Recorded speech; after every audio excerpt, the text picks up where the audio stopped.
యక్ష ప్రశ్నలు అనే ఒక ఘట్టం. పాండవులు ఒక సరస్సుకి వెళ్తారు. ఆ యక్షుడు ఇందులో నీళ్లు తాగాలి అంటే నేను అడిగే ప్రశ్నలకు సమాధానం చెప్పాలన్నాడు.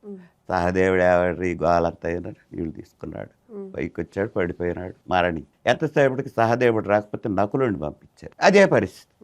తర్వాత భీముడిని పంపించారు. భీముడు అంతటి వాడు వెళ్తే ఏముంటుంది, అసలు వింటాడా, ఆలోచన కూడా చేయడు. అతను అట్టే. తర్వాత అర్జునుడు అంతే అయినాడు. అప్పుడు ధర్మరాజు వెళ్ళాడు. ఇందుకు వీళ్ళు వెళ్ళిన వాళ్ళు రావట్లేదు.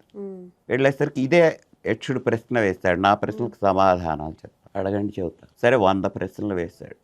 ఈ లోకంలో అన్నిటికంటే ఆశ్చర్యకరమైంది ఏంటంటాడు.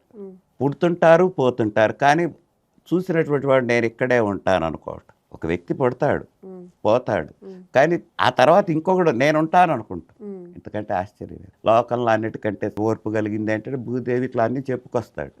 చెప్పుకొచ్చి నీ ప్రశ్నలకి నేను తృప్తి పడ్డాను, నీ తమ్ముళ్ళు ఉన్నారు 5గురు, వాళ్ళల్లో ఎవరో ఒకళ్ళని బతికిస్తాను, తీసుకెళ్ళండి. అయితే నాకు నకులుండి బ్రతికించు. నీ పెరతల్లికి పుట్టినటువంటి నకుల సహదేవుల్లో నకులుండి అడుగుతావేంటి, ఇంకేం ఆలోచన లేదా అని అడిగాడు. నా తమ్ముళ్ళని నేను కోరుకుంటాలో ఆశ్చర్యం లేదు, కోరుకుంటా మీరు ఇస్తారు. కుంతి ఉంది, రేపు పొద్దున ఈవిడకి ఏదన్నా అయితే, ఏదన్నా ఉత్తర క్రియ జరపాల్సి వస్తే తను జరపదు. తర్వాత ఆ తల్లిలో పెద్దవాడు పినతల్లి కొడుకేగా, పినతల్లి కొడుకు సాక్షాత్ పినతల్లి కొడుకే కదా. అందుకని నకులుండి అడిగాడు. సభాష్, నువ్వు చాలా గొప్పవాడివయ్యా అని ధర్మనిరతని మెచ్చుకొని సరే 5గురిని బతికించి పంపించాడమ్మా.